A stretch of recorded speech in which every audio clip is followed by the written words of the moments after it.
So hello everybody, and thank you for joining us. My name is Yariana Rodriguez. I am the Resource Development Manager for ACC DC Metro. We are joined today by Stephanie Younger from the Black Feminist Collective as we talk about her organization, racial justice, and the Black Lives Matter movement. So thank you so much for joining us. Can you tell us about the organization, why it was created, and what you do for the organization itself? Well, Black Feminist Collective is a publication that I created in 2017 in light of what I experienced earlier that year. So I was on a robotics team that refused to teach me how to code because I was Black, but not only Black, but also female.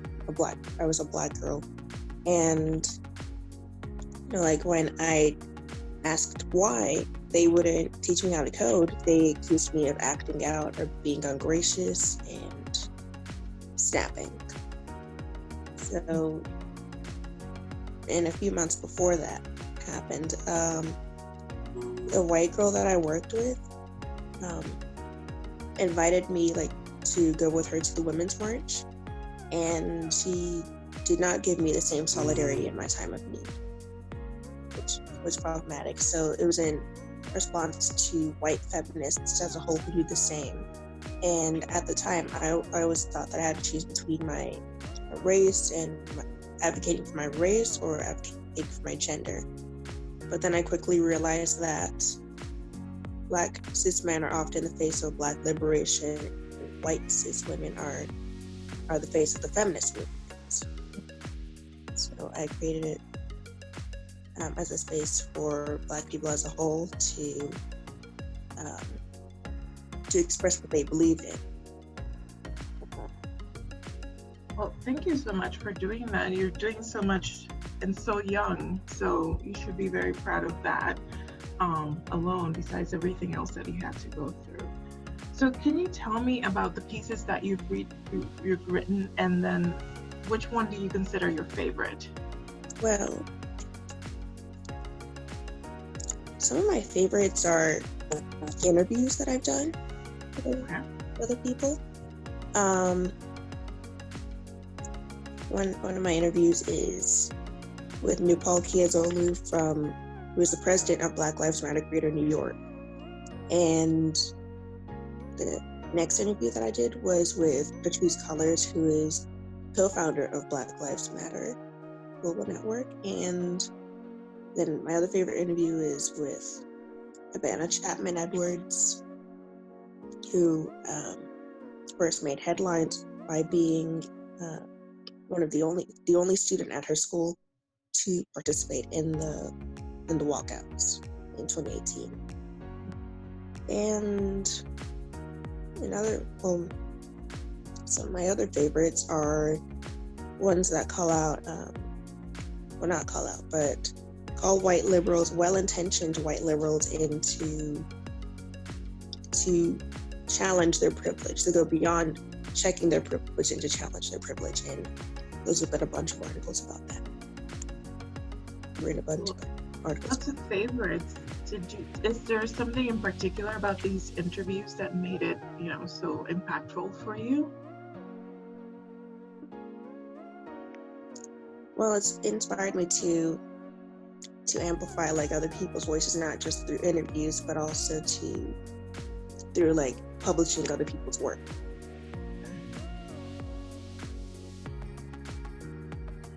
So why is it that you think your writing raises awareness of the issues that you cover?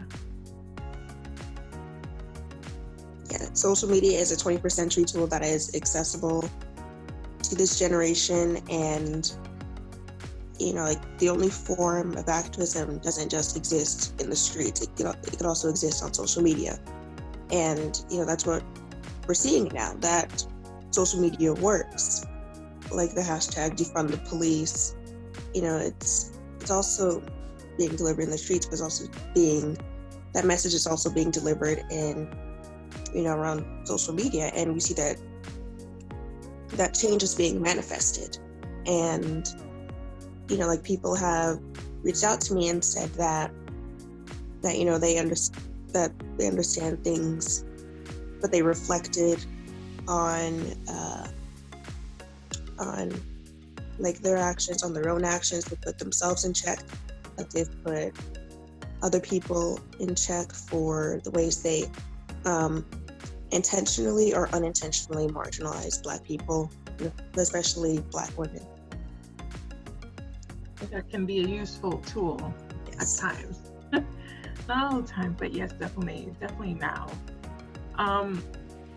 So my next question, as an organization, and I know that this is an organization that you just started recently, but as an organization that often focuses on racial justice, how have you responded to the recent rise in protests and increased media coverage, outreach centered around the Black Lives Matter movement? Yeah, so what I did about a week ago, 2 weeks ago, I delivered and actually saw, like, in response to the police brutality, not only the police brutality, but the apathy of people, the apathy that people have towards the fight for Black lives, and the apathy that people have towards my activism and my organizational work. What I did was I delivered an extemporaneous call to action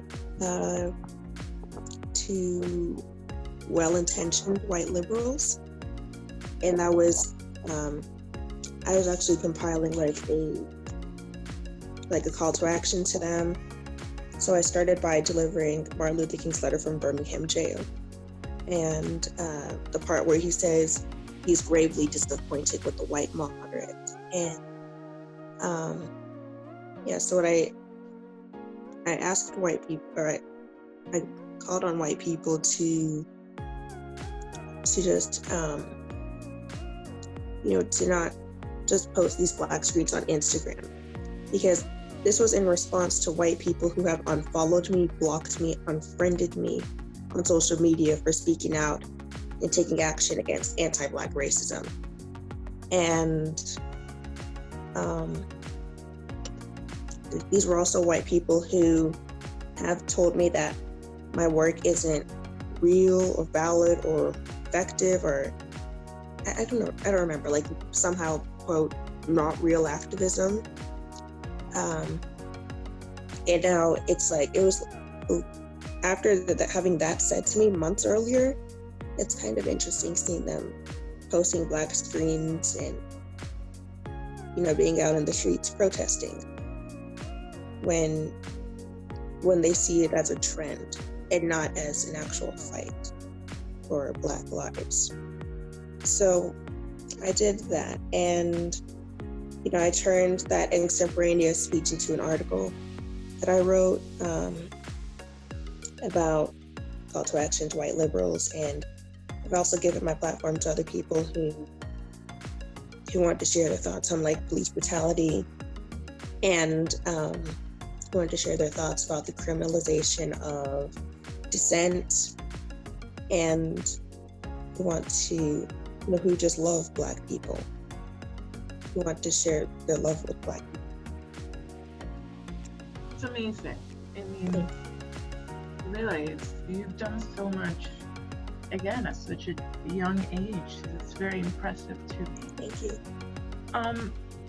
So as a woman, as a young woman, what does this movement mean to you? And I ask this because for me as a feminist, I understand that my feminism is very different from a white woman's feminism, and understanding that it's so complex. This feminist movement, the same goes for the Black Lives Matter movement. It means something completely different for women. So what does it mean to you? Black Lives Matter means a lot to me because it was what inspired me to become an activist in the first place. I, along with Angela Davis and Angela Davis and the co-founders of the Black Lives Matter movement as a whole. It means a lot, like, to see, as someone who used to think that Black liberation, someone who internalized that that Black liberation was only for like cis Black men. People and a lot of other Black people internalize that too. But Black liberation is, and as well it should be, for everyone in the Black community. So to see 3 Black women who are queer and immigrant,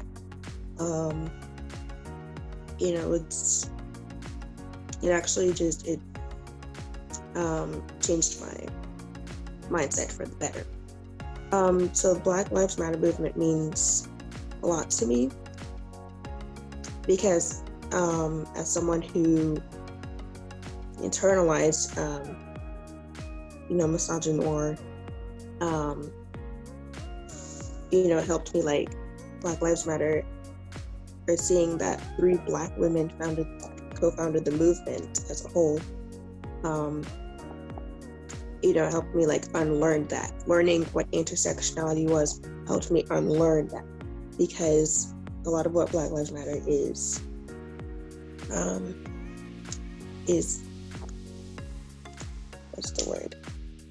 influenced or inspired by its intersectionality, and which is a term coined by Kimberly Crenshaw, which acknowledges how oppressive systems as a whole intersect with each other.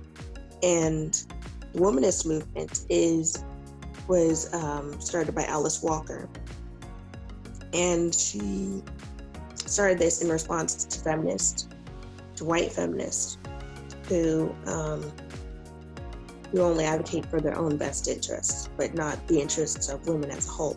Like, as we see in the suffrage movement, Black women were literally forced to march in the back of marches for women's suffrage, and we were excluded from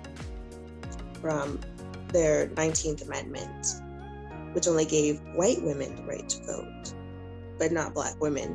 Black women were not allowed to vote until 1965. Very well said. Thank you. So, how do you think that allies, and obviously we can include those who, even though they mean well, don't quite get what this is all about. So how do you think that allies in the fight for racial justice can contribute in a meaningful way? Well, in this fight, I'd like to see allies continue fighting even after protests aren't trending, like the word protest isn't trending on Twitter anymore. And I'd like to see them continue fighting by putting other white people in check, or putting them, not only other white people in check for the ways they enforce anti-Black racism, but also themselves in check. And, from what I've seen, a lot of white people white, well-intentioned and self-proclaimed white allies have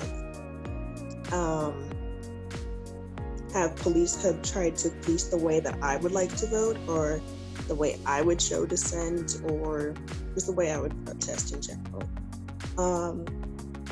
But that's not the problem here. Allyship I think it's more of practicing allyship than it is about being an ally. Mm-hmm. So I'd like to see white allies, like instead of coming after me, I'd like to see them ask white women why they would vote for Trump, why 53% of them who voted in 2016 voted for Trump. And I'd like to see them, before policing the way I would vote or I would protest, I like to see them read why Martin Luther King was so gravely disappointed with the white moderate, namely the part where he said, the white moderate who constantly says, I agree with the goal that you're seeking, but can't agree with your methods of direct action, or the white moderate who waits for a more convenient season and who could set the timetable for another person's liberation, said something like that. I'd like to see them not only read, but I'd like to see them act on their claim that they're allies. And if they can't protest, they can donate online to organizations. They can protect Black people from racist trolls online, and they can call on social media platforms like Facebook and Instagram to stop taking down Black people's posts about racism. And yeah, that's what I'd like to see them do if they can't protest. Oh, and one more thing, I'd also like them to I also like to stand with Black people instead of speaking for them. Mm-hmm. And that means that might mean passing up an opportunity. I've said this in one of my articles, passing up an opportunity to speak on a panel about stopping police brutality, or passing up an opportunity to speak at a rally about police violence. Because, this is about passing the mic. This isn't about speaking for Black people. This is about passing the mic to us and amplifying our voices, because Black people are not voiceless. Mm-hmm. And we have a voice. We just need it to be uplifted by when white people practice allyship. And to support to amplify our intellectual and organizational work, instead of asking for labor for our labor for something that they can Google, or don't co-opt our work. I mean, I agree with everything you said. I will only add one thing, and this is coming from my own experience, is to note that racism occurs even within minority groups, and it starts very early. And I say that because I'm Hispanic. I was born and raised in Puerto Rico, and I've seen what colorism does to your friends, your family members, and how it's ingrained in you through years and years of experience. And then when you grow up and you're an adult and you're doing those microaggressions yourself, that you sort of don't realize, right? But yeah, now you're an adult and you're fully capable of sort of consciously taking that into perspective and understanding that is something that's wrong. Yeah. So I think that it's also with a responsibility within our minority groups to understand, okay, this is what we're doing wrong. We have to change. And it starts with our young. So that's the only other thing I would add, but absolutely, I agree with everything you said. I agree. And, something that I'd like to see for Black people who have privilege, I am a Black woman, but I'm a light-skinned Black woman. I'm also cisgendered, heterosexual, and have a lot of other privileges as well. And, something that I'd like to see Black people with privilege is to acknowledge, how other Black people, like intersectionality, how it applies to Black people as well. It doesn't just apply to race and gender. It also applies, it doesn't actually, sorry, can I start over? Yes, of course. Okay. So yeah, I am a Black woman, but I'm a light-skinned Black woman. I also have privileges that pertain to being cisgender, heterosexual, class, and ability. So something that I like to see other Black people with privilege, do is, to